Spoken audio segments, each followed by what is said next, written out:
أعوذ بالله من الشيطان الرجيم. بسم الله الرحمن الرحيم. آمن الرسول بما أنزل إليه من ربه والمؤمنون كل آمن بالله وملائكته وكتبه ورسله لا نفرق بين أحد من رسله وقالوا سمعنا وأطعنا غفرانك ربنا وإليك المصير. لا يكلف الله نفسا إلا وسعها لها ما كسبت وعليها ما اكتسبت ربنا لا تؤاخذنا إن نسينا أو أخطأنا ربنا ولا تحمل علينا إصرا كما حملته على الذين من قبلنا ربنا ولا تحملنا ما لا طاقة لنا به واعف عنا واغفر لنا وارحمنا أنت مولانا فانصرنا على القوم الكافرين. صدق الله العظيم.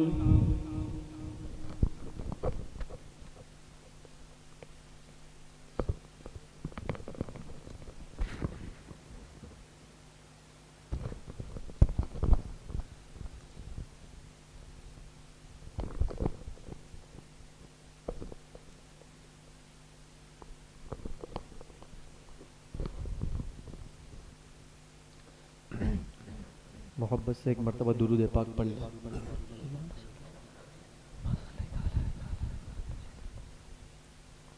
اللہم بارک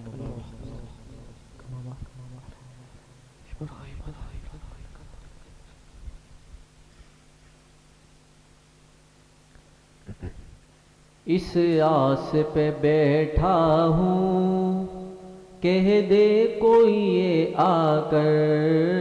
اس آس پہ بیٹھا ہوں کہہ دے کوئی یہ آ کر. اس آس پہ بیٹھا ہوں کہہ دے کوئی یہ آ کر.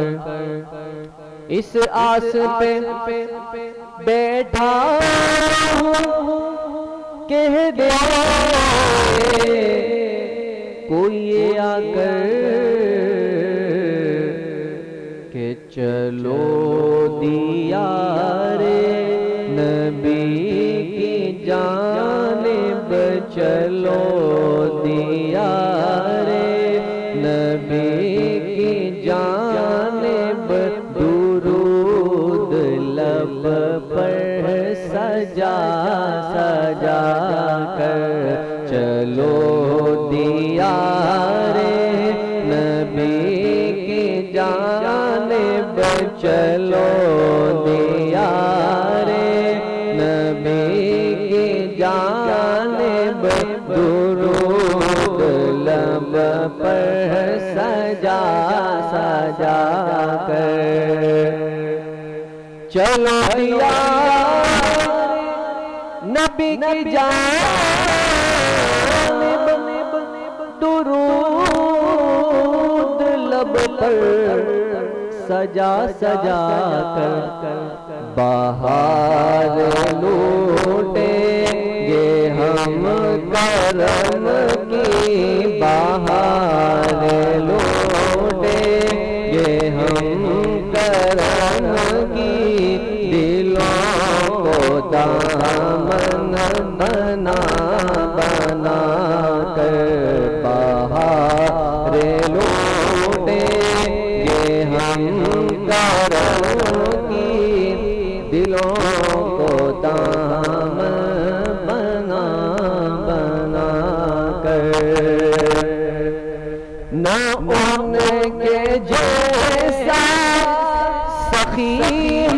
کوئی نہ ان کے جیسا غنی ہے کوئی نہ ان کے جیسا سخی ہے کوئی نہ ان کے جیسا غنی ہے کوئی نہ ان کے جیسا غنی ہے کوئی وہ بے نواؤں کو ہر جگہ سے وہ بے نواؤں کو ہر جگہ سے نوازتے ہیں بولا بولا کر وہ بے نواؤں کو ہر جگہ سے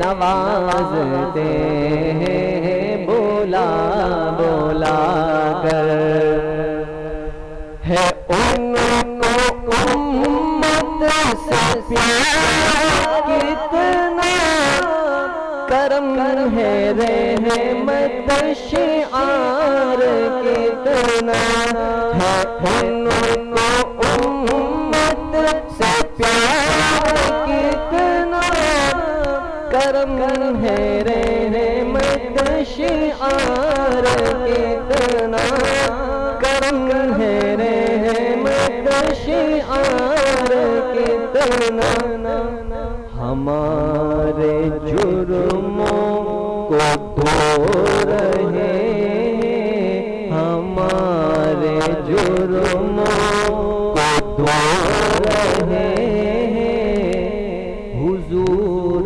آنسو بہا کر ہمارے جرموں کو دھو رہے ہیں حضور آنسو بہا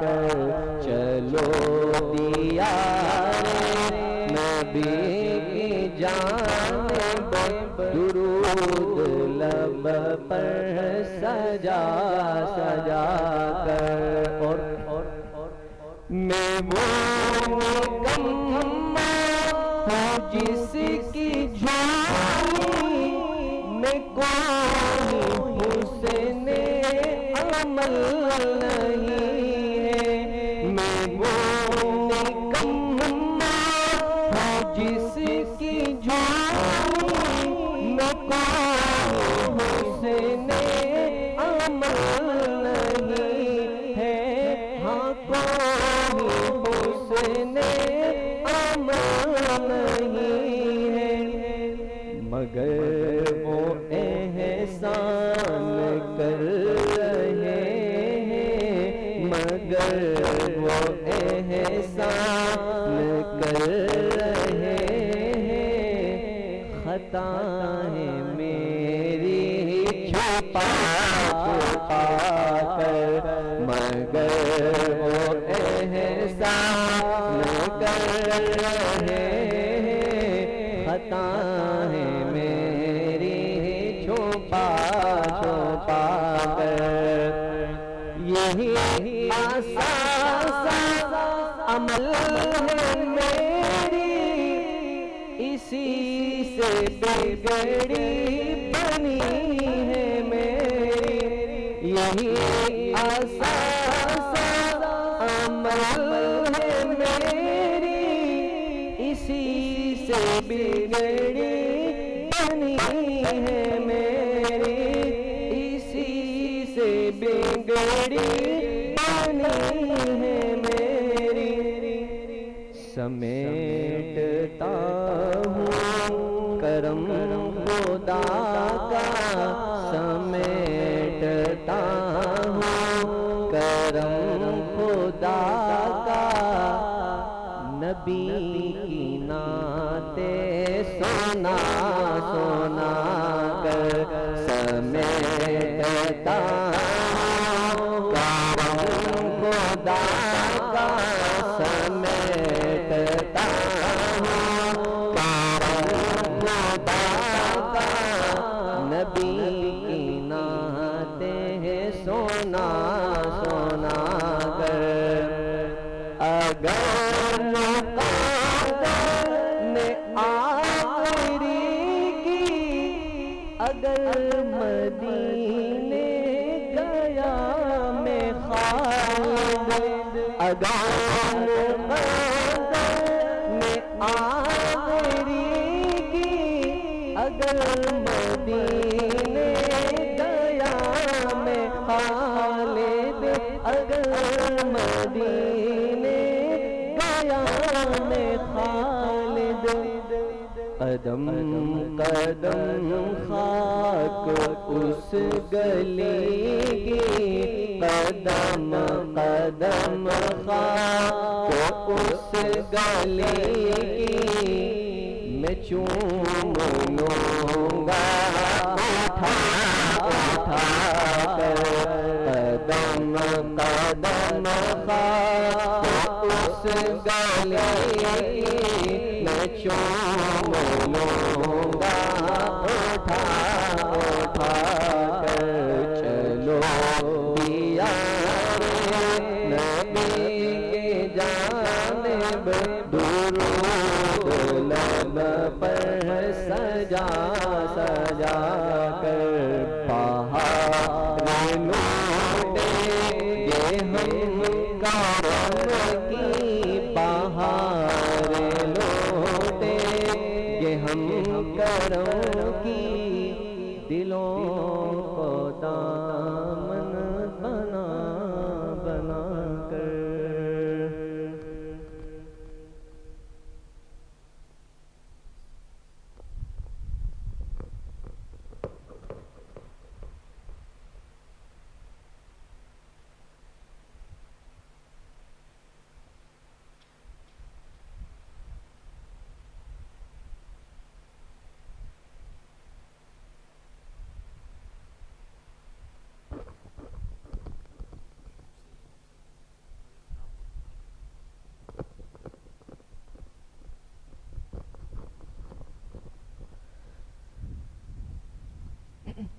مدینہ پر کلام پیش کرنے لگا ہوں. شاعر کیا کہتے ہیں، محبت سے سماعت فرمائیں. کیا بتاؤں کتنی ہے خوبیاں مدینے میں، کیا بتاؤں کتنی ہے خوبیاں مدینے میں، کیا بتاؤں کتنی ہے خوبیاں مدینے میں، کیا بتاؤں کتنی ہے خوبیاں مدینے میں، کیا بتاؤں کتنی ہے خوبیاں مدینے میں، خار کو بچوں میں ہے ارے تتلیاں مدینے میں، خار کو بچوں میں ہے تتلیاں مدینے میں، اور زاہدوں کی سانسیں بھی اس طرح نہیں چلتی، زاہدوں کی سانسیں بھی اس طرح نہیں چلتی، زاہدوں کی سانسیں بھی اس طرح نہیں چلتی،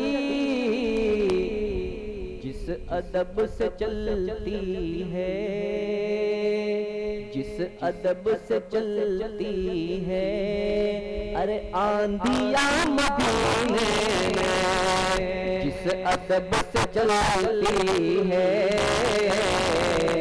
آندھیاں مدینے میں، اور بیٹی سب کو عزیز ہے، بیٹی کی نعمت سب کو عزیز ہے. زمانہ جاہلیت میں اسی بیٹی کو زندہ درگور کیا جاتا تھا، لیکن جب ہمارے آقا تشریف لائے تو شاعر کا تخیل دیکھیے، محبت سے نوازیے کہ آئے جب میرے آقا کہہ رہی تھی یہ مائیں، آئے جب میرے آقا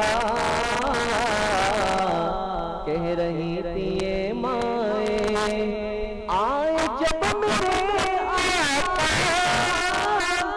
کہہ رہی تھی یہ مائیں دفن اب نہیں ہوں گی دفن اب نہیں ہوں گی ارے بیٹیاں مدینے دفن اب نہیں ہوں گی بیٹیاں مدینے میں اور جب بھی ان کے در جاؤں قید ہو کے رہ جاؤں اللہ سب کو لے جا جب بھی ان کے در جاؤں قید ہو کے رہ جاؤں جب بھی ان کے در جاؤں قید ہو کے رہ جاؤں ہے رہائی سے بہتر ارے بیڑیاں مدینے ہے رہائی سے بہتر بیڑیاں مدینے میں کیا بتاؤں کتنی ہے خوبیاں مدینے میں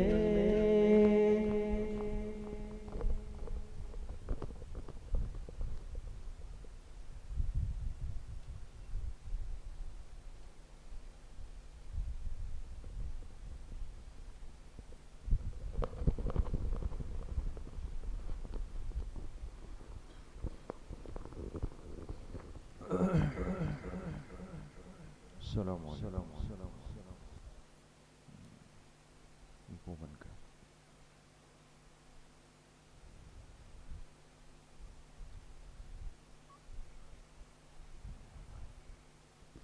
بسم اللہ الرحمن الرحیم الحمد للہ وکفا وسلام علی عبادہ الذین اصطفى خصوصاً علی سید الرسل وخاتم الانبیاء وعلی آلہ واصحابہ الاتقیاء اما بعد فاعوذ باللہ من الشیطان الرجیم بسم اللہ الرحمن الرحیم اقتربت الساعة وانشق القمر وإن يروا آية يعرضوا ويقولوا سحر مستمر وقال الله تعالى وإن تعدوا نعمة الله لا تحصوها وقال رسول الله صلى الله عليه وسلم طوبى لمن وجد في صحيفته استغفارا كثيرا صدق الله وصدق رسوله النبي الكريم تمام احباب ایک مرتبہ محبت سے درود شریف پڑھ لیں اللهم صل على محمد وعلى آل محمد كما صليت على إبراهيم وعلى آل إبراهيم إنك حميد مجيد اللهم بارك على محمد وعلى آل محمد كما باركت على إبراهيم وعلى آل إبراهيم إنك حميد مجيد میرے انتہائی قابل قدر دوستوں بھائیوں اور بزرگوں الحمدللہ ماہ مبارک کے آخری عشرے کا تقریباً بالکل آخری وقت ہے اور آج اس سلسلے کی آخری تاخیرات ہے یعنی 29ویں شب ہے اور جیسے ہر چیز کے آخر میں اس کا ایک مجموعہ نکلتا ہے ٹوٹلنگ ہوتی ہے اسی طریقے سے جب رمضان المبارک مکمل ہونے لگتا ہے تو ایک روایت کے اندر آتا ہے کہ اللہ پاک اس کی آخری رات میں پچھلی تمام راتوں میں جتنے جہنمیوں کو خلاصی ملتی ہے ان سب کا حساب فرشتوں کے ذمے لگتا ہے کہ اس کو جمع کر لیں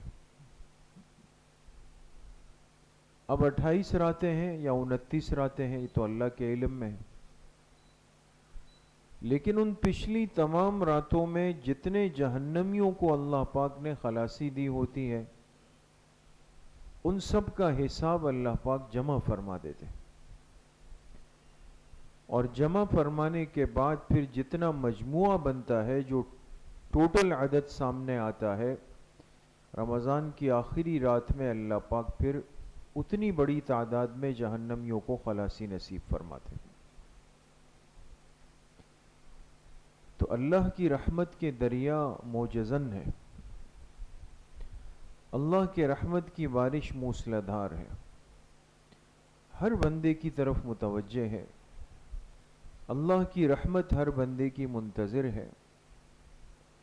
یہ بندہ اللہ کی طرف ایک قدم بس بڑھائے اور اللہ کی رحمت اس کو قبول کرنے کے لیے تیار بیٹھے۔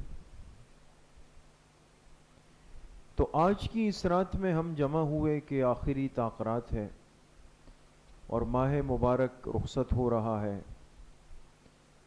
بہت ساری خیریں برکتیں جو اس مہینے میں اترتی رہی، مسلسل اترتی رہی، ہر مسلمان کو ملتی رہی، اب اس کا آخری وقت ہے۔ اب آئندہ زندگی میں پھر یہ موقع ملے نہ ملے، اللہ سے ہم اچھی اور خیر کی امید رکھیں،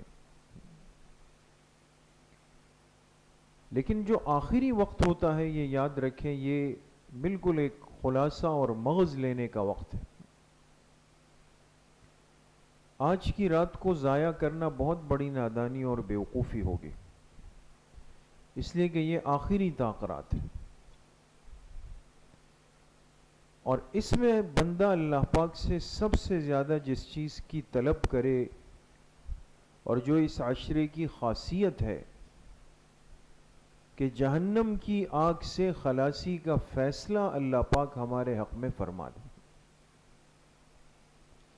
اس لیے کہ یہ انسان تصور بھی نہیں کر سکتا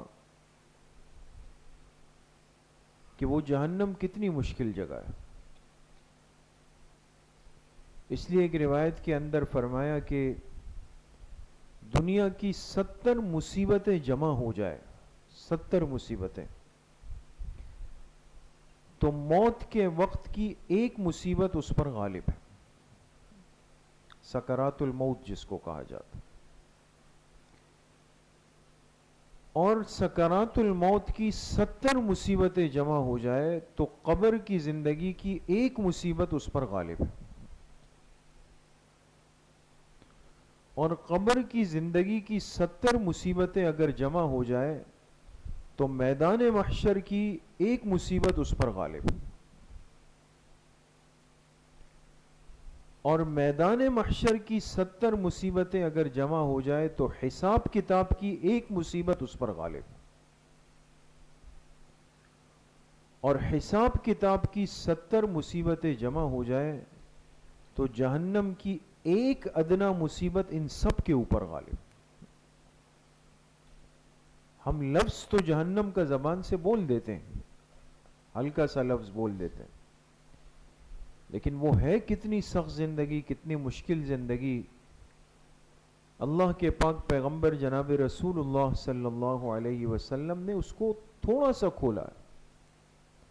ایک روایت کے اندر آپ علیہ الصلوۃ والسلام نے فرمایا کہ جب اللہ تعالیٰ نے آدم علیہ الصلوۃ والسلام کو پیدا فرمایا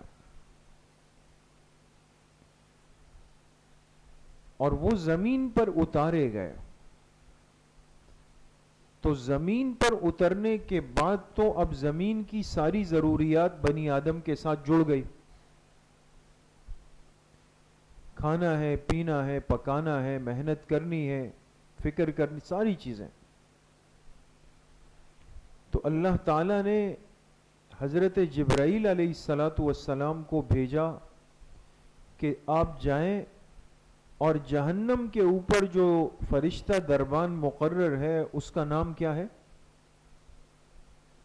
جی مالک نام ہے، یہ یاد رکھیں دوست۔ جنت کے اوپر جو دربان مقرر ہے اس کا نام ہے رضوان، اور جہنم کے اوپر جو دربان مقرر ہے اس کا نام ہے مالک۔ یاد رہے گا دوستو؟ حضرت جبرائیل علیہ الصلوۃ والسلام سے اللہ پاک نے فرمایا کہ آپ جائیں مالک کے پاس جو نام ہے جہنم کے داروغے کا، اور اس سے کہیں کہ اللہ پاک فرماتے ہیں کہ میں نے آدم علیہ السلام کو زمین پر اتار دیا ہے اور ان کو زمین میں رزق کھانے کے لیے، پکانے کے لیے آگ جلانے کی ضرورت ہے، لہذا جہنم کی آگ میں سے تھوڑی سی آگ آپ لے لیں اور نیچے آدم علیہ السلام تک پہنچا دیں، تاکہ ان کی نسل جب تک چل رہی ہوگی وہ آگ پہ اپنا کھانا پکا کے کھائے گی۔ ہم کچا گوشت تو نہیں کھاتے نا، یا کھاتے ہیں؟ نہیں کھا سکتے، یہ فطرت نہیں۔ تو تھوڑی سی آگ ان سے لے کے اور جا کے آدم علیہ السلام کے حوالے کر کے آ جا۔ جب حضرت جبرائیل علیہ الصلوۃ والسلام پہنچے داروغہ جہنم مالک کے پاس اور کہا کہ اللہ پاک فرماتے ہیں کہ آپ تھوڑی سی آگ دے دیں، نیچے زمین پہ حضرت آدم علیہ السلام کو دینی ہے۔ کہا کتنی دے دوں؟ جبرائیل علیہ الصلوۃ والسلام نے فرمایا کہ کھجور برابر دے دیں۔ کھجور، اب کھجور تو ایک مختصر سا پھل ہے، تو داروغہ جہنم مالک نے کہا کہ اگر جہنم کی آگ کھجور برابر میں نے بھیج دی اور آپ لے گئے تو یقین کرو کہ اس کی حرارت اور اس کی جلن سے ساتوں زمین اور ساتوں آسمان پگھل کے راکھ ہو جائیں گے، کھجور برابر آگ سے۔ اب بولیں تو حضرت جبرائیل علیہ الصلوۃ والسلام نے فرمایا کہ چلیں پھر کھجور کی جو گٹلی ہوتی ہے اس گٹلی کے برابر دیں۔ تو داروغہ جہنم مالک نے کہا کہ اگر اتنی آگ دے دیتا ہوں تو پھر یاد رکھیں کہ وہ زمین پر جب جائے گی تو زمین پھر آئندہ کبھی بھی سبزہ نہیں اگا سکے گی، اور دریاؤں کا پانی اس حرارت کی وجہ سے بالکل خشک ہو کے سوکھ جائے گا، پینے کے لیے پانی نہیں بچے گا۔ اب بولیں، اب حضرت جبرائیل علیہ السلام پریشان کیا کریں؟ اللہ پاک کے پاس آئے، اے اللہ وہ کہتے ہیں کھجور برابر لے جائیں تو پوری دنیا راکھ ہو جائے گی، گٹلی برابر لے جائیں تو سمندروں کا پانی خشک ہے، زمین سبزہ اگانا ہی چھوڑ دے گی، انسان کیسے زندہ رہے گا؟ اللہ پاک نے فرمایا ان سے کہو کہ چلو اس آگ کا ایک ذرہ دے دیں، ذرہ برابر۔ حضرت جبرائیل علیہ الصلوۃ والسلام آئے اور کہا کہ اللہ پاک فرماتے ایک ذرہ برابر آگ دے دیں اس میں سے۔ تو مالک نے، داروغہ جہنم نے وہ ذرہ برابر آگ اس میں سے اٹھا کے کس کے حوالے کی؟ حضرت جبرائیل علیہ السلام، کہ آپ لے جائیں۔ حضرت جبرائیل علیہ الصلوۃ والسلام اس کو لے کر جب زمین پر آئے اور وہ آگ حضرت آدم علیہ السلام کے حوالے کرنے لگے کہ اس کے ذریعے سے آپ کی اولاد کھانا پکائے گی، گرم کرے گی، آپ اس کو لے لیں۔ تو جب آدم علیہ الصلوۃ والسلام اس کو لینے لگے تو اس کی حرارت اتنی زیادہ تھی کہ جس کی وجہ سے زمین پہ جتنے پہاڑ ہیں اور زمین پر جتنے لوہے کی کانیں ہیں یہ سب پگھل کر راکھ ہو گئے، ایک ذرہ برابر اس سے۔ اس لیے دیکھیں آج بھی لوہے کا جو رنگ ہوتا ہے جب اس کو جلاتے ہیں تو وہ کیا ہوتا ہے؟ وہ کالا ہوتا ہے، پھر لال ہو جاتا ہے، اس لیے کہ اس میں اس جہنم کی آگ کے ذرے کا اثر چل رہا ہے۔ آج بھی دنیا میں کتنے لاتعداد پہاڑ ایسے ہیں کہ جس میں آگ لاوا بھرا ہوا ہے۔ لاوا جانتے ہیں نا، کبھی پھٹ جاتا ہے، شہروں کے شہروں کو مٹا دیتا ہے وہ۔ ایک ذرہ آگ جہنم سے آئی جس سے آج تک بنی آدم آگ جلا رہے ہیں۔ جتنے دنیا کے اندر آگ کا سسٹم ہے نا دوستو، یہ اس ایک ذرے کے ساتھ جڑا ہوا ہے، یہ اس کے ساتھ چل رہا ہے۔ اور قیامت تک اس کے ساتھ چلتا رہے گا. ایک ذرہ جہنم کی آگ قیامت تک انسان کے لیے کفایت کرے گی، اور اس آگ کے اوپر ہم ہاتھ نہیں رکھ سکتے زیادہ دیر، اتنی گرم ہوتی ہے. تو اس جہنم کے اندر کی جو حقیقی آگ ہے، اور جو جہنم کی وادیاں ہیں، اور جو جہنم کے عذاب ہے، اس آگ کی کیفیت کیا ہوگی دوستو؟ اللہ ہم سب کی حفاظت فرمائے. تو آسان مرحلہ نہیں، بہت سخت مرحلہ ہے. اس لیے جنہوں نے اس حقیقت کو پہچان لیا، انہوں نے کبھی بھی اپنے آپ کو آخرت کی یاد سے غافل نہیں رکھا. انہیں پتا تھا کہ اس دنیا میں چاہے تکلیفیں کتنی بھی آ جائے، آزمائشیں کتنی بھی آ جائے، رکاوٹیں کتنی بھی آ جائے، لیکن ہم اللہ سے تعلق نہیں چھوڑ سکتے. اس لیے کہ دنیا کی یہ تکلیفیں چاہے کتنی بھی بڑی ہو، بالآخر ایک دن ختم ہو جائے گی. لیکن آخرت کی تکلیف اگر پلے پڑ گئی تو وہ کبھی بھی ختم نہیں ہو. اس لیے میرے عزیزوں، دوستوں، بھائیوں اور بزرگوں، دنیا کی ایک ایک چیز اس انسان کو آخرت کی طرف متوجہ کرتی. اس کے ظاہر کو خوبصورت بنایا گیا. ان الدنیا حلوۃ خضرۃ وان اللہ مستخلفکم فیہا فناظر کیف تعملون.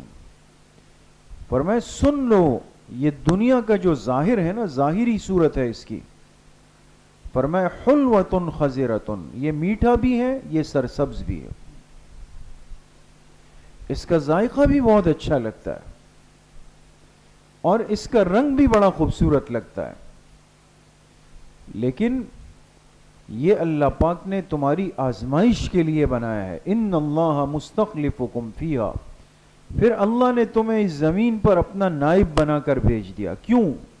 فناظر کیف تعملون، تاکہ اللہ دیکھ سکے کہ اس حقیر دنیا کے ساتھ تم کیا معاملہ کرتے ہو. پھر اس کو دل دے دیتے ہو یا اس سے دور ہٹ جاتے ہو.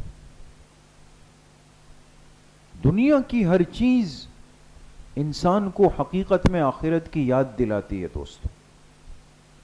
یہ ایک ایک چیز علامات قیامت کی طرف اشارہ کرتی. اس لیے میرے عزیزو، دوستو، بزرگو، دنیا کو اتنا دل دے دینا کہ پھر انسان آخرت کی سوچ سے ہی پریشان ہو جائے، موت کے تذکرے سے ہی گھبرا جائے. بھئی پھر کیا ہوگا، پھر کیا کریں گے، زندگی ختم ہو جائے گی تو پھر تو پتہ نہیں پھر کیا ہوگا، میرے اس مال کا کیا ہوگا، اسباب کا کیا ہوگا، اس گھر کا کیا ہوگا، اس گاڑی کا کیا ہوگا، ان بچوں کا کیا ہوگا. انسان بیچارہ ساری عمر یہی سوچتے سوچتے سوچتے گزار دیتا ہے اسے. اس لیے حدیث پاک میں فرمایا نا، جب ایک بندے کا انتقال ہوتا ہے، قبر میں جاتا ہے، فرشتے اس سے کہتے ہیں تیری کوئی حسرت ہے، پریشانی ہے؟ وہ کہتے ہیں پیچھے جو اولاد چھوڑ کے آیا ہوں، پتہ نہیں وہ میرے پیچھے بہت رو رہی ہوگی، یاد کر رہی ہوگی. وہ فرشتہ ان سے کہتا ہے اگر تم باہر ان کے احوال دیکھ لو، تمہارے جانے کے بعد وہ دنیا میں کتنا مشغول ہو چکے ہیں اور تمہیں کتنا بلا چکے ہیں، تو تم نے ان کی پیچھے جتنی زندگی حسرت میں گزاری، آج تمہیں اس پر افسوس ہوگا کہ میں نے تو وقت ضائع کر دی. اس لیے میرے دوستو، بزرگوں، دنیا کا نظام کسی کے لیے نہیں رکتا. آج کوئی یہ کہے نا کہ میں نہیں رہا تو میری اولاد مر جائے گی میرے پیچھے، کوئی نہیں مرتا. کوئی یہ کہے کہ میں نہیں رہا تو یہ سارا نظام یہ یہیں پہ درم برم ہو جائے گا، ایسا کبھی بھی نہیں ہوا. انسان نے بھی چلنا ہے، نظام نے بھی چلنا ہے، دنیا نے بھی چلنا ہے، سب چیزیں اپنی اختتام کی طرف رواں دواں ہے. اس لیے کسی دوسرے کی فکر میں انسان اپنی عاقبت اگر خراب کرتا ہے، یہ بہت بڑی مصیبت ہے. اس لیے میرے دوستو، بزرگوں، حدیث پاک میں، قرآن کریم میں جگہ جگہ جگہ جگہ بے شمار مقامات پر ہمیں آخرت کے قریب آنے کی نشانیاں بتائی گئی، آپ علیہ السلام کی زبان مبارک سے بار بار بتائی گئی۔ حضرت ابو سعید خدری رضی اللہ عنہ بڑے درجے کے صحابی ہیں، فرماتے ایک مرتبہ آپ علیہ السلام عصر کی نماز پڑھا کر اپنے مصلے پر رخ ہماری طرف کر کے بیٹھ گئے، اور پھر آپ نے آخرت کے قریب آنے کی علامات بیان کرنا شروع کی، اور اتنی تفصیل سے اس دن بیان کی کہ ایک علامت بھی باقی نہیں چھوڑی، سب ہمیں بیان کر کہ کیا کچھ اس دنیا کے اندر ہونا ہے۔ صحابہ کے ذہنوں میں تھا، اس لیے ایک روایت کے اندر آتا ہے کہ ایک دن مدینہ منورہ میں تیز رفتار آندھی چلی، تیز آندھی ایسی کبھی نہیں چلی۔ حضرت عمر رضی اللہ عنہ جیسے جری انسان، بہادر انسان، وہ گھبرائے اور دوڑتے ہوئے آپ علیہ السلام کے روضہ مبارک کے حجرہ مبارکہ کے پاس آئے اور باہر سے آواز دی، امہات المومنین رضوان اللہ علیہن اجمعین، کہ اتنی تیز آندھی مدینہ کے اندر چل رہی ہے، کہیں قیامت شروع تو نہیں ہو گئی ہم پر، کہ قیامت تو نہیں آ گئی۔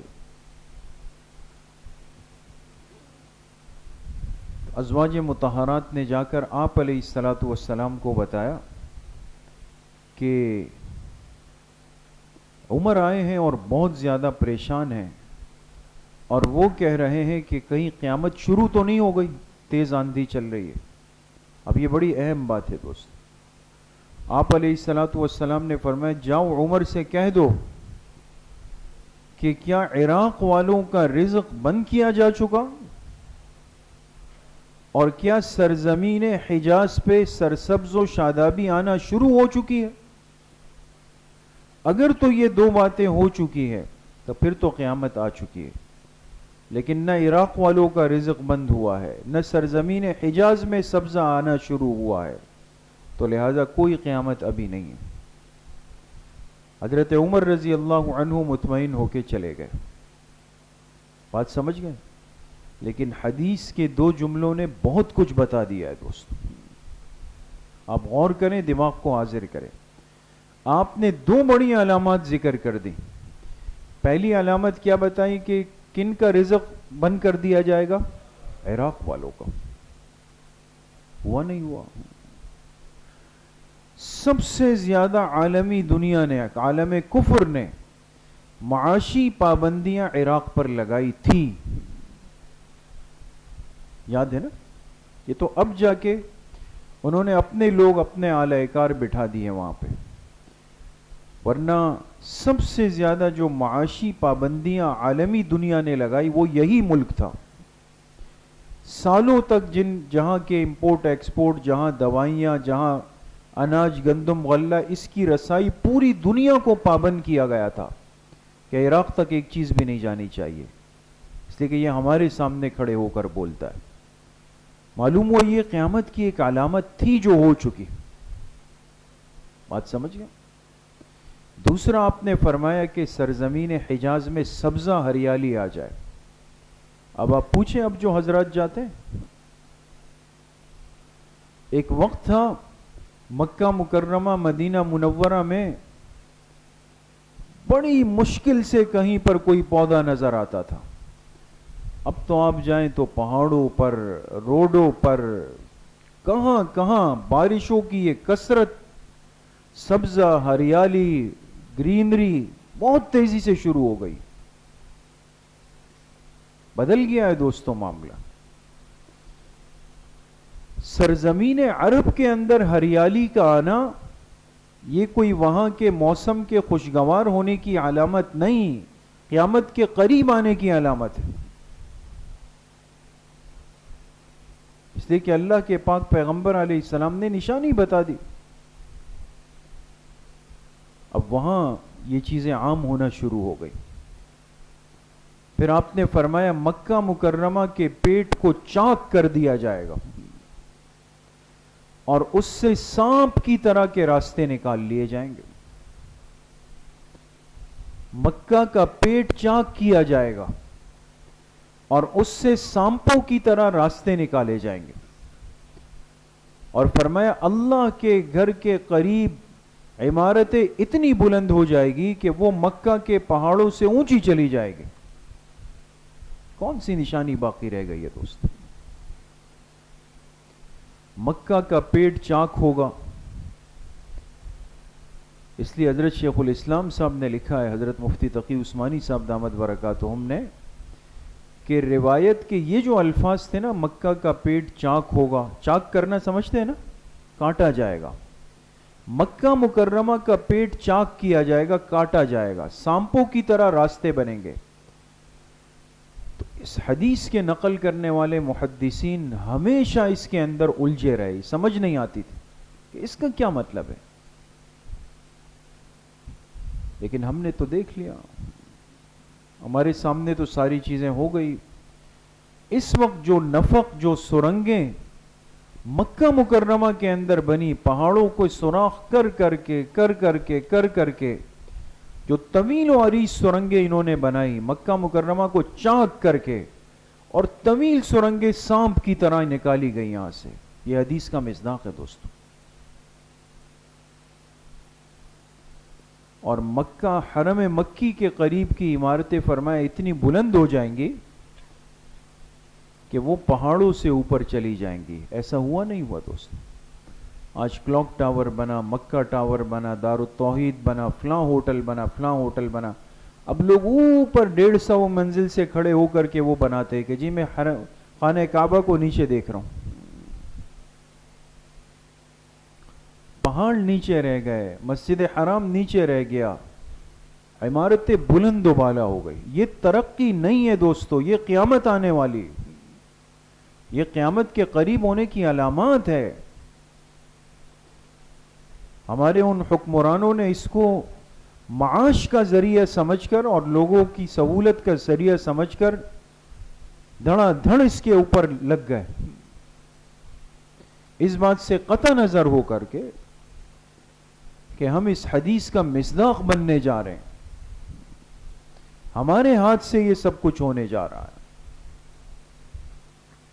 اس لیے میرے محترم دوستو بزرگوں، آج آپ دنیا میں جہاں نظر ڈالیں، دائیں دیکھیں، بائیں دیکھیں، آگے دیکھیں، پیچھے دیکھیں، سفر میں دیکھیں، حضر میں دیکھیں، تکلیف میں دیکھیں، خوشی میں دیکھیں، ہر چیز قیامت کے قریب ہونے کی علامت بیان کر رہی ہے کہ قیامت آنے لگی، قیامت قریب آ چکی ہے. اس کے وقوع میں اب زیادہ وقت نہیں بچا ہوا ہے. اس لیے ایک روایت کے اندر فرمایا جب قیامت قریب آئے گی، شام کے اندر خون ریزی ہوگی، مسلمانوں کا خون جانوروں کی طرح بہا دیا جائے گا. یہ پیشن گوئی تھی اور یہ پوری ہوئی. اسی سرزمین شام میں 15 لاکھ صحیح العقیدہ مسلمانوں کو ایک ظالم بادشاہ نے پوری دنیا کے سامنے ان کا قتل عام کیا. یہ تو اب جا کے شام کو آزادی ملی، ورنہ جو حشر ملک شام کا ہوا وہ ناقابل بیان ہے دوستو. ہمارا سفر ہوا شام کا، دمشق گئے، ایک مخصوص اور محدود علاقے کو چھوڑ کر مسلمانوں کی کوئی آبادی، کوئی مسجد، کوئی فیکٹری، کوئی کمپنی ایسی ہمیں نظر نہیں آئی کہ جس پر بمباری کر کے اس کو تباہ نہ کیا گیا. مسجدوں کے مینار گرے پڑے تھے، اس طرح گرے ہوئے پڑے تھے. ایک علاقہ ہے غوطہ، حدیث پاک میں اس کا تذکرہ ہے، اور آپ علیہ الصلوۃ والسلام نے فرمایا کہ جب غوطہ کے اندر غین واو طا اور گول ہا، غوطہ کے اندر جب لوگ خونریزی کا شکار ہو جائیں گے، ہم غوطہ کے قریب سے گزرے. قریب سے اس لیے گزرے کہ غوطہ کے سارے گھر، سب چیزیں زمین بوس ہے، ختم.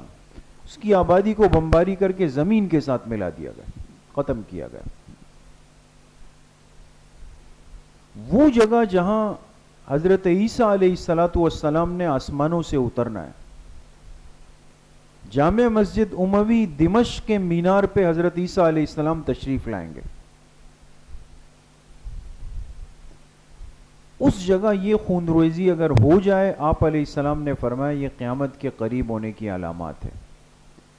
وہاں مسلمانوں کے ساتھ بدترین ظلم ہوا تاریخ کا.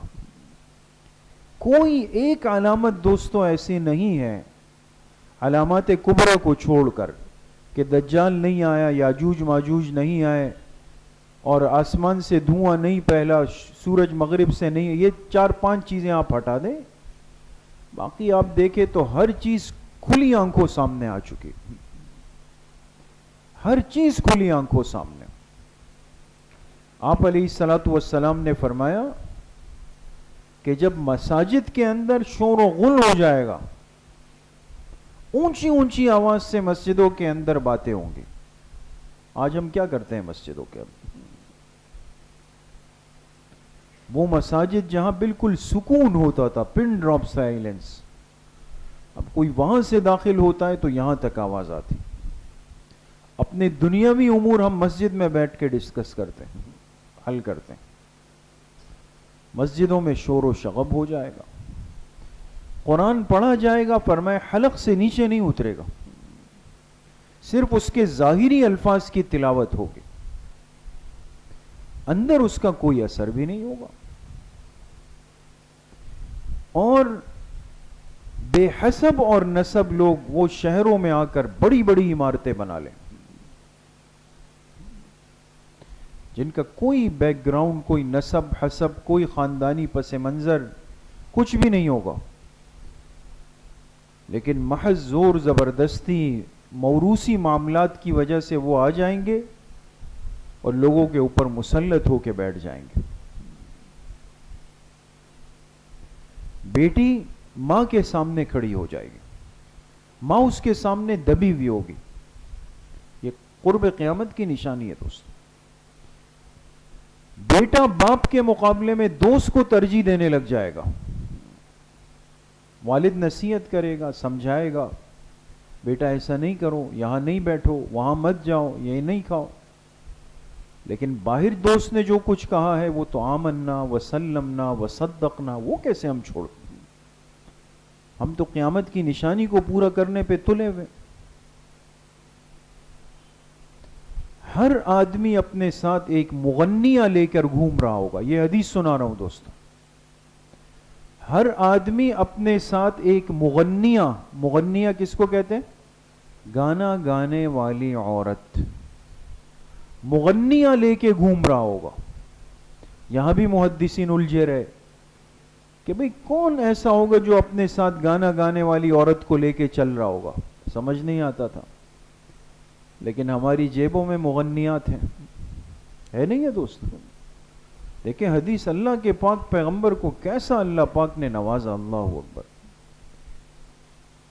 آج بندہ اپنی جیب میں مغنیہ لے کے گھوم رہا ہے.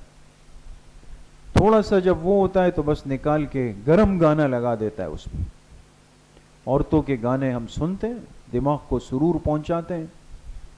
چلو بھائی، فری میں مغنیہ ساتھ چل رہی ہے. وہ مسجدوں میں گھنٹیاں بجنا شروع ہو گئی. یہ قیامت کی علامات ہے دوستوں. علماء جب انتقال کریں گے، اور کریں دوستوں، آپ علیہ السلام کیا فرما رہے ہیں؟ علماء جب انتقال کریں گے تو اپنے پیچھے اپنا مثل چھوڑ کے نہیں جائیں گے. ان کے پیچھے ان کا مثل نہیں ہوگا. اس لیے اب دیکھیں نا، ہمارے پاس گنتی کے علماء ہیں جس کو ہم انگلیوں پر گن سکیں، 1 2 4 8، بس ختم، لسٹ ختم ہو گئی. ایسے اہل علم، ایسے اہل حق کہ جن کی بات واقعی امت قبول کرتی ہو، ایسے کتنے حضرات ہمارے پاس، گنتی کے. آج اگر ہم تھوڑی دیر کے لیے سوچ لیں کہ ان میں سے ایک چلا گیا، پھر پیچھے کیا ہوگا؟ ان جیسا ہے ہی نہیں کوئی. اور فرمایا کہ قتل عام کی یہ کیفیت ہوگی کہ مارنے والے کو پتہ نہیں کہ میں کیوں مار رہا ہوں. مقتول کو پتہ نہیں ہوگا میں کیوں مارا جا رہا ہوں. جو مار رہا ہے اس کو یہ نہیں پتا, اس کو صرف پیسے دیے گئے, اس کو صرف ٹارگٹ دیا گیا کہ آپ جائیں یہ پیسے لیں اور یہ سامنے کام کریں. اس کو نہیں پتا کہ یہ گولی میں تاجر پہ چلا رہا ہوں, عالم پہ چلا رہا ہوں, میں کسی غریب مزدور پہ چلا رہا ہوں, کس پہ, بس چلانی ہے. وہ آ گیا, اس نے چلا دی. جو مقتول بیچارہ راستے پہ جا رہا ہے, اپنی دکان پہ بیٹھا ہوا ہے, اس کو کچھ نہیں پتا کہ میرے ساتھ یہ ظلم کیوں ہوا, میں نے کیا قصور کیا ہے. لا يدري القاتل فيما قتل ولا المقتول فيما قتل. نہ قاتل کو پتا کیوں مار رہا ہوں, نہ مقتول کو پتا ہوگا کہ میں کیوں مارا جا رہا ہوں. یہ سب چیزیں ہو جائیں گے. اور غنیمت کے مال کو, اجتماعی مال کو لوٹ کا مال سمجھ لیا جائے گا. اجتماعی اموال, اجتماعی مال وہ لوٹ کا مال بن جائے گا. کیا مطلب؟ سرکاری خزانہ جو سب کا حق ہوتا ہے, اسلامی ریاست میں اس کو بیت المال کہتے ہیں دوستوں, ہمارے ہاں سرکاری خزانہ کہتے ہیں.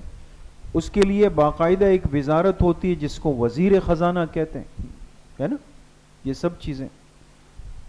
اب سرکاری خزانہ جو ہوتا ہے اس میں سب کا حق جڑا ہوا ہوتا ہے, سب کی ترتیب جڑی ہوئی ہوتی ہے اس میں. لیکن آپ بتائیں کہ کیا ہمارے ملک کے اندر کوئی نظام ہے کہ زکوٰۃ آج تقسیم ہو رہی ہے گورنمنٹ کی طرف سے, ہر علاقے کے غریب آ جائے, حکومت زکوٰۃ تقسیم کر رہی. بلکہ جب ایک گورنمنٹ گزرتی ہے تو پتہ چلتا ہے کہ موصوف نے بہت کچھ بنا دیا ہے, اپنی 7 نسلوں کے لیے بنا دیا اس میں سے, اس لیے کہ وہ لوٹ کا مال بن چکا ہے. جس نے جہاں تک ہاتھ پہنچایا وہ چیز اس کی ہو گئی. یہ سب چیزیں دوستوں کیا آج ہم اپنی کھلی آنکھوں دیکھ نہیں رہے؟ یہ سب کچھ ہو نہیں رہا. یہ اتفاقیات تھوڑی ہے کہ اتفاق سے ایسا ہوا. ہم کوئی جاہل معاشرے میں تھوڑی ہیں. اس گلی میں 3 اسکول ہے, پچھلی گلی میں 4 ہے, اس سے پچھلی میں 5 اسکول ہے. ایک مدرسہ یہاں ہے, ایک اس کونے پر ہے, اور آگے ہمارا مرکز ہے علمی. نہ مدارس کی کمی ہے, نہ اسکول کالج یونیورسٹیز کی کمی ہے, نہ کوچنگ سینٹرز کی کمی ہے. کسی چیز کی کمی ہے ہمارے ملک میں؟ یہ کہا جائے کہ چونکہ جہالت زیادہ تھی تو لوگ لوٹ مار کر رہے تھے. آپ کے پاس سال کے سب سے زیادہ ڈاکٹر بن کے نکلتے ہیں, لائر بن کے نکلتے ہیں, انجینئر بن کے نکلتے ہیں, کم نہیں ہے. تعلیم کی تو کمی نہیں ہے, شعور کی تو کمی نہیں ہے, ذہانت کی کوئی بھی کمی نہیں ہے, سب چیزیں اپنی جگہ پر ہیں. لیکن کیا وجہ ہے کہ انسان ایمانی زندگی سے دن بدن دور ہوتا چلا جا رہا ہے. وہ ایمانی تقاضوں کو ذرہ برابر اہمیت نہیں دے رہا. لہذا نمازیں چھوڑی تو کہا کہ یہ نجی مسئلہ ہے. روزے کھانا شروع کیے تو کہا کہ ہر آدمی خود مختار ہے, مرضی ہے, جس نے رکھ لیا, چھوڑ دیا تو چھوڑ دیا. گانے بجانے کی چیزیں عام ہیں, ان کو تحفظ دیا جاتا ہے, اور اتنا تحفظ دیا جاتا ہے کہ آپ کے لیے یہاں نماز پڑھنا مشکل ہو جاتی ہے بعض دفعہ. آپ کیا کر سکتے ہیں؟ کچھ بھی نہیں کر سکتے. آپ نے اگر کچھ کہا تو کہا جائے گا یہ ریلیجیس ایکسٹریمسٹ ہے, یہ مذہبی انتہا پسند لوگ ہیں. آپ اپنی مسجد کے اندر سکون سے نماز, تلاوت, درس آپ نہیں کر سکتے. یہ سب زندہ حقائق ہے دوستو. عرض کرنے کا مقصد کوئی حکومتوں کا گلا شکوہ رونا نہیں ہے, نہ ہم اس مقصد سے یہاں پر بیٹھے ہیں. مقصد ہمارے بیٹھنے کا صرف یہ ہے کہ یہ وہ حالات ہیں جو اللہ کے آخری پیغمبر محبوب کائنات جناب رسول اللہ صلی اللہ علیہ وسلم نے آج سے 1450 سال پہلے جس کی پیشن گوئی فرمائی کہ یہ سب کچھ ہو جائے گا. اور میں اور آپ اس دور سے گزر رہے ہیں کہ ہم نے ایک ایک نشانی کو اپنی کھلی آنکھوں سے دیکھ لیا. اس لیے میرے عزیز و دوستو بزرگوں، ان فتنوں کے ماحول کے اندر اپنے ایمان کی حفاظت اس وقت کا سب سے بڑا مسئلہ ہے. ہمارا ایمان ہمارے پاس محفوظ ہو جائے. پہلے ایمان کو للکارا جاتا تھا کفر کی شکل میں، فسق کی شکل میں، نافرمانی کی شکل میں. انسان کو غیرت آتی تھی. اب ایمان کو للکارا جاتا ہے، سامنے والا ایمان والی شکل بنا کے آتا ہے. اس کا عمامہ آپ کے عمامے سے بڑا ہے، اس کی داڑھی آپ کی داڑھی سے بڑی ہے، اس کا گیٹ اپ اور حلیہ آپ سے زیادہ اسلامی لگ رہا ہے، لیکن اندر سارا سانپ اور بچھو کا زہر بھرا ہوا ہے. وہ ایک مذہبی اسکالر بن کے آج بیٹھا ہوا ہے. اس کو ہمارا معاشرہ سمجھدار، سلیقہ مند، حوصلہ اور برداشت رکھنے والا، وسعت ظرفی رکھنے والا عالم کہتا ہے، اور اس منبر پر بیٹھنے والے کو ہمارا معاشرہ تنگ نظر عالم کہتا ہے. اس لیے کہ اس منبر کا عالم جو ہے وہ ہمیں اتنی آسانی سے ہر چیز حلال کر کے نہیں دے دیتا. وہ حلال کو حلال اور حرام کو حرام کر کے بتائے گا، اور اس جگہ پر بیٹھا ہوا آپ کے لیے گنجائش پہ گنجائشیں بناتا چلا جائے گا. تو جہاں حرص دنیا آج غالب ہے، ہم میں سے کون ایسا ہے، سب سے پہلے اپنی ذات کو کہوں، مجھے اگر موقع ملے کہ میں اپنے 100 کے 1000 بناؤں، میں یہاں سے بھاگتا ہوا چلا جاؤں گا کہ بھئی مجھے موقع مل رہا ہے. بیان تو روز ہوتا ہے، پہلے وہ سنبھال لیں.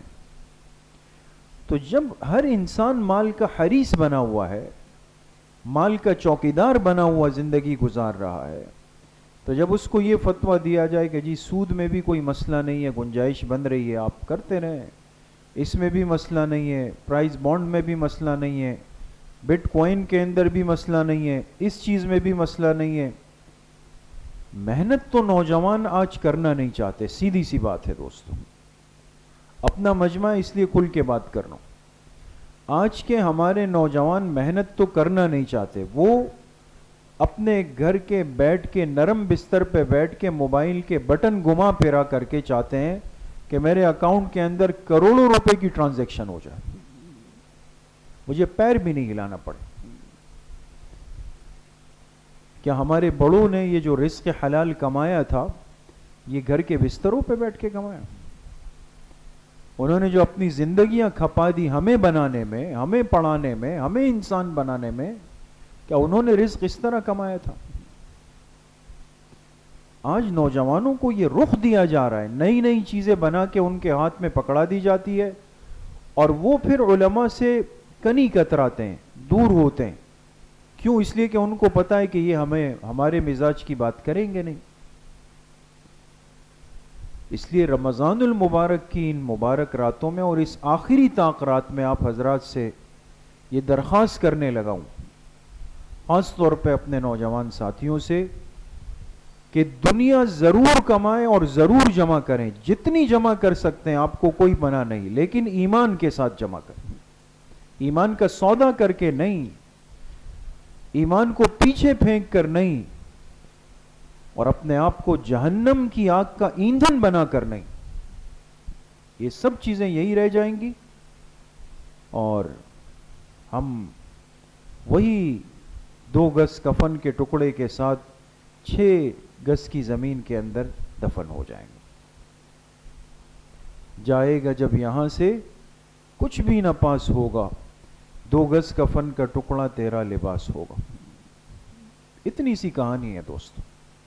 اس لیے میرے عزیزو دوستو بزرگوں، فتنوں کے اس ماحول کے اندر آج اپنی حفاظت کی اشد ضرورت ہے.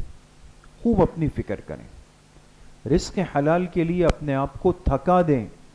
آپ کے جسم کا پسینہ یہ اللہ کو بہت محبوب ہوگا جو کسب حلال کے لیے بہہ جائے گا، لیکن اس کسب حلال کے لقموں سے آپ کے یہ بچے، آپ کی نسلیں ان کی جو پرورش ہوگی پھر یہ بچے آپ کی آنکھوں کی ٹھنڈک بنیں گے.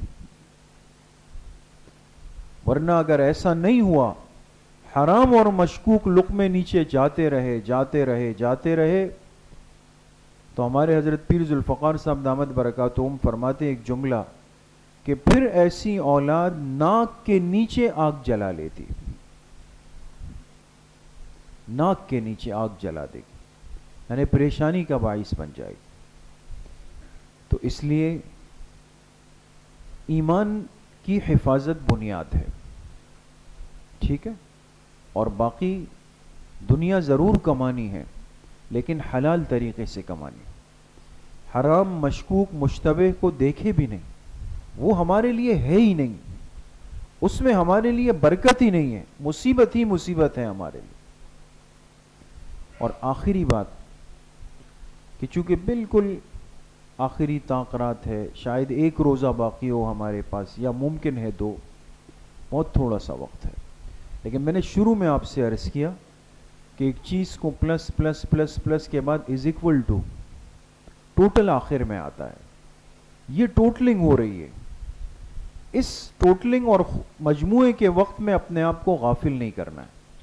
آج کی رات کی خوب حفاظت کریں، یہ آخری تاخرات ہیں. اللہ سے خوب مانگیں، جتنا رہ گیا سب آج کی رات مانگنا ہے. جتنی ہمت جسم کے اندر ہے خوب عبادت کریں. آرام کا تقاضا ہو تھوڑا آرام کر کے پھر اٹھ جائیں. ابھی بھی تہجد پڑھ لیں، پھر فجر سحری کے ساتھ بھی تہجد کے نوافل پڑھ لیں، بیچ میں خوب تلاوت ہو جائے. صلاۃ التسبیح کی نماز کا موقع ملے، آخری تاخرات ہے ضرور پڑھیں، پھر پڑھیں ایک دفعہ. آج میں نے اس دن بھی آپ سے عرض کیا کہ صلاۃ التسبیح بہت آسان نماز ہے نا، کوئی مشکل نہیں ہے، اور اس کا طریقہ ہم نے چھاپ بھی دیا ہے، ان ساتھیوں کے پاس ہے، ابھی آپ کو مل جائے گا. لازمی لیں، اور صرف لیں نہیں بلکہ اس کو دیکھ کر کے پھر آج کی رات ہر ساتھی صلاۃ التسبیح کی نماز پڑھیں گے نا انشاءاللہ. اور دعاؤں کا خاص اہتمام، آپس میں ایک دوسرے کے لیے، اپنے گھر والوں کے لیے، مرحومین کے لیے، کل امت کے لیے خوب دعاؤں کا اہتمام کریں. اللہ کریم مجھے بھی آپ سب کو صحیح عمل کی توفیق نصیب فرمائے. وآخر دعوانا ان الحمدللہ رب العالمین. کچھ دیر کے لیے ختمات شریفہ پڑھ لیتے ہیں، اور جن ساتھیوں کے پاس کارڈ آج بھی نہیں ہے تو وہ آج لے لیں بھائی، اور یہ کارڈ محفوظ کر کے گھر لے جائیں. اور یہ بات بھی سمجھ لیں، بہت سارے احباب یہ بات پوچھتے ہیں اور مستورات پیغام بھیجتی ہے کہ بھئی یہ ہم اپنے گھر میں روزانہ پڑھ سکتے ہیں؟ بالکل پڑھ سکتے ہیں، ختم خواجگان گھر میں پڑھ سکتے ہیں، بہت ہی برکت والی چیز ہے. جب بھی موقع ملے اس کو اپنے پاس رکھیں، اور اس کو روزانہ پڑھ سکتے ہیں تو روز پڑھیں، ورنہ ہفتے میں کم از کم ایک مرتبہ اس کو لازمی پڑھیں. ہر جمعے کے دن کوشش کریں کہ صلاۃ التسبیح کی نماز ہمارا معمول ہو. سورۃ الکہف ہر جمعے کے دن پڑھیں.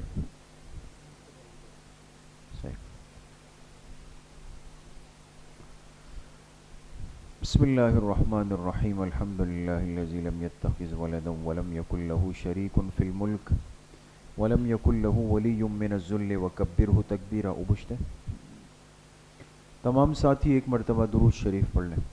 اللہم صلی علی محمد.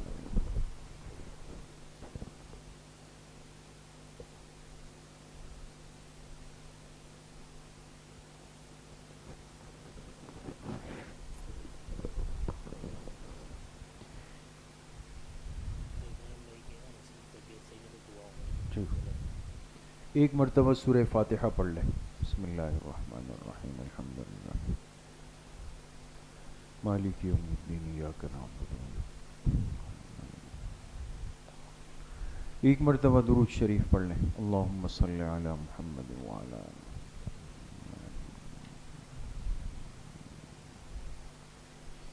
ایک مرتبہ سورہ علم نشرح پڑھ لیں. بسم اللہ الرحمن الرحیم. علم نشرح لک صدرک ووضعنا عنک وزرک الذی انقض ظہرک.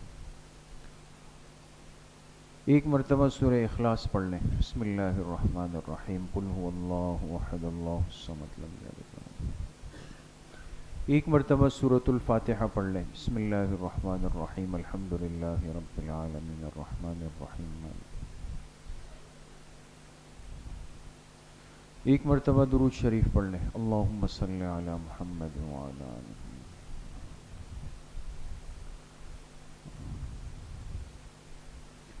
سات مرتبہ پڑھیں. اللہم یا قاضی الحاجات اللہم یا قاضی الحاجات.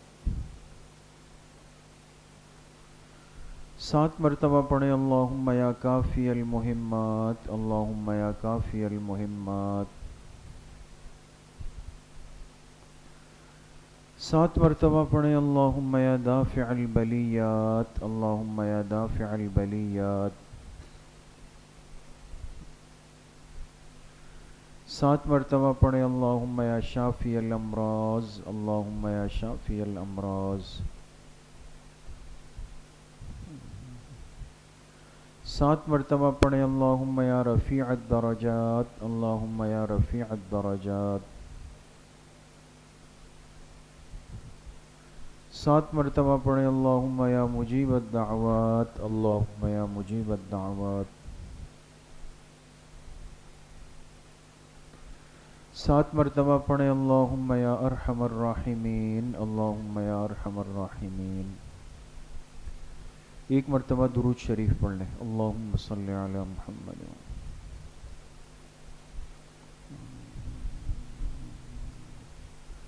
تین مرتبہ پڑھے. حسبنا اللہ ونعم الوکیل حسبنا اللہ ونعم الوکیل.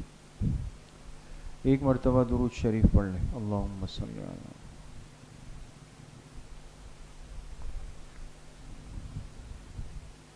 تین مرتبہ پڑھیں. یا خفی اللطف ادرکنی بلطفک الخفی یا خفی اللطف ادرکنی بلطفک الخفی. ایک مرتبہ درود شریف پڑھ لیں. اللہم صلی علی. تین مرتبہ پڑھیں. لا حول ولا قوة الا باللہ لا حول ولا قوة الا باللہ. ایک مرتبہ درود شریف پڑھ لیں. اللہم صلی علی محمد.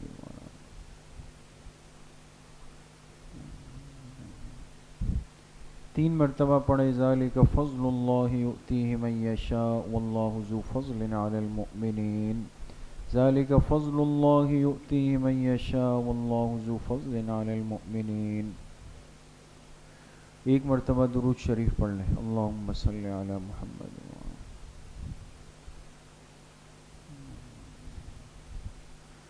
تین مرتبہ پڑھیں. یا لطیفا بخلقہ یا علیما بخلقہ یا خبیرا بخلقہ الطف بنا یا لطیف یا علیم یا خبیر یا لطیفا بخلقہ یا علیما بخلقہ یا خبیرا بخلقہ الطف بنا یا لطیف یا علیم یا خبیر. ایک مرتبہ درود شریف پڑھ لیں. اللہم صلی علی.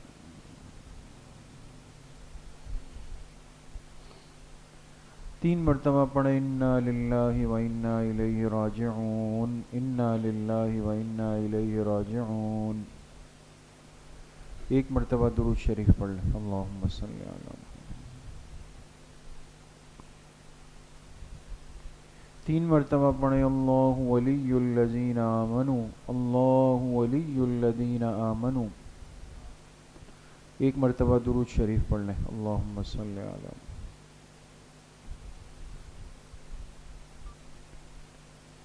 تین مرتبہ پڑھیں. واللہ ولی المؤمنین واللہ ولی المؤمنین. ایک مرتبہ درود شریف پڑھ لیں.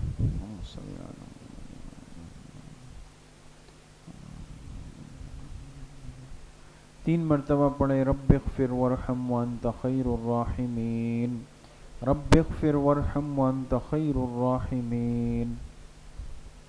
ایک مرتبہ درود شریف پڑھ لیں. اللہم صلی علی محمد.